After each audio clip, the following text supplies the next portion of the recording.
ప్రతి ఉదయం దేవుని వాగ్దానం అనే కార్యక్రమానికి ప్రేమతో మిమ్మల్ని ఆహ్వానిస్తుంటున్నాను.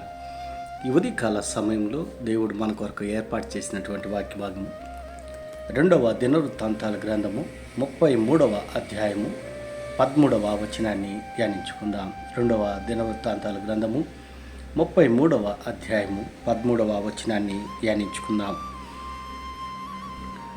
ఆయనకు మరలిడగా ఆయన అతని విన్నపములను ఆలకించి యెరూషలేమునకు అతని రాజ్యములోనికి అతని తీసుకొని వచ్చినప్పుడు యెహోవా దేవుడై ఉన్నాడని మనిషే తెలుసుకొనెను. క్రీస్తునందు ప్రియమైన దేవుని బిడ్డలారా, ఈ ఉదయకాల సమయంలో పరిశుద్ధాత్మ దేవుడు మనకిస్తున్నటువంటి వాగ్దానము, ఆయనకు మరలిడగా ఆయన అతని విన్నపములను ఆలకించి యెరూషలేమునకు అతని రాజ్యంలోనికి అతన్ని తిరిగి తీసుకొని వచ్చినప్పుడు యెహోవా దేవుడై ఉన్నాడని మనిషే తెలుసుకొనెను. ఈ యొక్క వాగ్దానాన్ని దేవుడు మనకును మన కుటుంబాలకును ఆశీర్వాదకరముగాను దీవెనకరముగాను మార్చునుగాక. ఈ యొక్క మాటలోని ఆత్మీయ సత్యాలను ఆత్మీయ అర్థాలను మనం గ్రహించినట్లయితే మనిషే పరిపాలిస్తున్నటువంటి 12 ఏళ్ల వాడై యెరూషలేములో 55 సంవత్సరములు యెరూషలేమును ఏలినట్లుగా మనం చూస్తూ ఉంటున్నాం. యెరూషలేములో మనిషే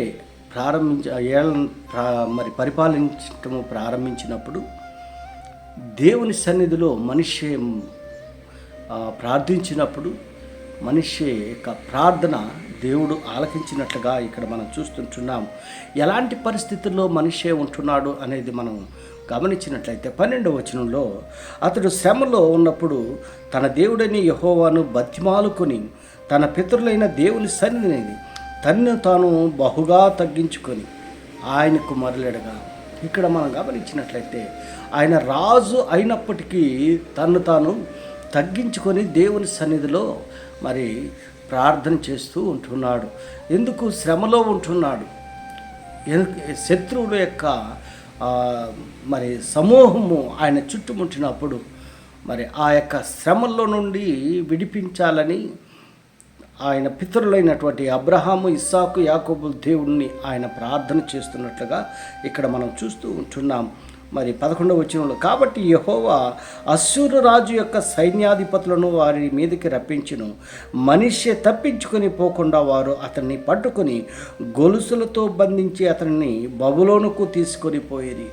మనిషిని బంధించారు. అశ్షూరులో ఇశ్రాయేలుకి బద్ధ శత్రువులుగా ఉంటున్నారు. ఆయన్ని బంధించి గొలుసులతో బంధించి బబులోనికి చెరకు తీసుకొని పోయి ఉంటున్నారు. ఆ యొక్క చెరలో ఉన్నప్పుడు తనను తాను తగ్గించుకొని దేవుని సన్నిధిలో ప్రార్థన చేస్తుంటున్నాను. అదే 12వ వచనంలో మనం చూస్తున్నాం. అతడు శ్రమలో ఉన్నప్పుడు తన దేవుడైన యెహోవాని బతిమలాడుకుంటున్నాడు.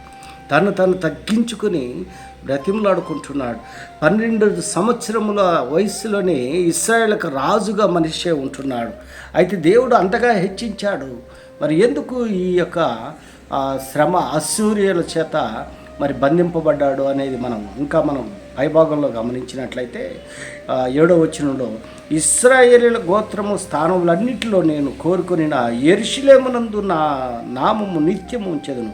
నేను మోషే ద్వారా నియమించిన కట్టలను విధులను ధర్మశాస్త్రం అంతటిని అనుసరించి నడుచుకున్నట్టుకై వారు జాగ్రత్త పడిన ఎడల మా పితరులకు నేను కాయపరిచిన దేశము నుండి ఇశ్రాయేలును నేను ఇక తొలగింపనని దావీదుతో అతని కుమారుడైన సొలొమోనుతోనూ దేవుడు సెలవిచ్చిన మాటను లక్ష్యపెట్టక ఆ మందిరమందు మనిషే తాను చేయించిన చెక్కుడు విగ్రహములను నిలిపెను.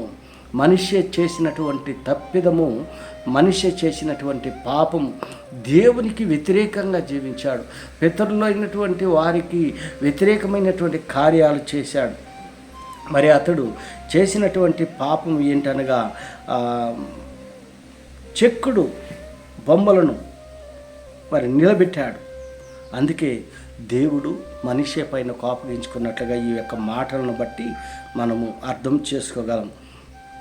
ఈ ప్రకారము మనిషి యోధావారిని యెరూషలేము కాపురస్తులను మోసపుచ్చిన వాడై ఇశ్రాయేలు ఎదుట ఉండకుండా యెహోవా నశింపజేసి అన్ని జనుల కంటేను వారు మరింత అక్రమంగా ప్రవర్తించినట్లు చేయుటకు కారకుడాయను. మరి మనిషి చేసినటువంటి ఆ ద్రోహము, ఇశ్రాయేలుకి యోధావారికి చేసినటువంటి ద్రోహము మనిషి చేసి ఉంటున్నాడు. మరి తన తప్పును తాను తెలుసుకున్నాడు, దేవుని సన్నిధిలో మొరపెడుతూ ఉంటున్నాడు, తన్ను తాను తగ్గించుకున్నాడు. క్రీస్తునందు ప్రియమైన దేవుని బిడ్డలారా, దేవుని యొక్క వాక్యంలో మనం గమనించినట్లయితే తన్ను తాను తగ్గించుకున్నవాడు హెచ్చింపబడును, తన్ను తాను హెచ్చించుకున్నవాడు తగ్గింపబడును. మరి మనిషి ఎలాంటి పరిస్థితుల్లో ఉంటున్నాడంటే అశ్షూరీయుల యొక్క చేతిలో బబులోను యొక్క చెరలో ఉంటున్నాడు. అక్కడ దేవుణ్ణి బతిమాలుకుంటున్నాడు. మరి అయితే మనిషి చేసినటువంటి ప్రార్థన దేవుడు ఆలకించాడు. అందుకే ఇక్కడ మనం చూస్తూ ఉంటున్నాం, ఆయనకు మరలెడగా ఆయన అతని విన్నపములను ఆలకించి యెరూషలేమునకు అతని రాజ్యంలోనికి అతను తిరిగి తీసుకొని వచ్చినప్పుడు యెహోవా దేవుడై ఉన్నాడని మనిషే తెలుసుకొనెను. మరి అంత మట్టుకు ఆయన యెహోవా దేవుడని తెలుసుకోలేకపోయాడు. మరి దేవుడు చిన్న వయసులోనే ఒక ఉన్నతమైనటువంటి స్థానంలో నిలబెట్టాడు. అయితే ఆ యొక్క స్థానాన్ని నిలబెట్టుకోలేకుండా దేవునికి వ్యతిరేకమైనటువంటి కార్యాలు చేసి అశ్షూరీయుల యొక్క బబులోను యొక్క చెరకు కొనిపోబడ్డాడు.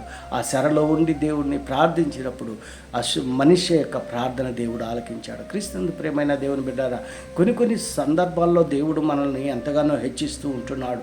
అయితే దేవుడు హెచ్చించిన విధానాన్ని మనం మరచి దేవునికి వ్యతిరేకమైనటువంటి కార్యాలు మనం చేస్తూ ఉంటున్నాం.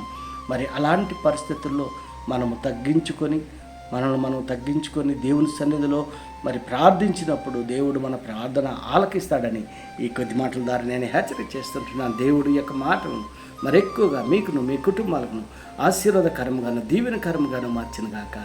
ఆమేన్.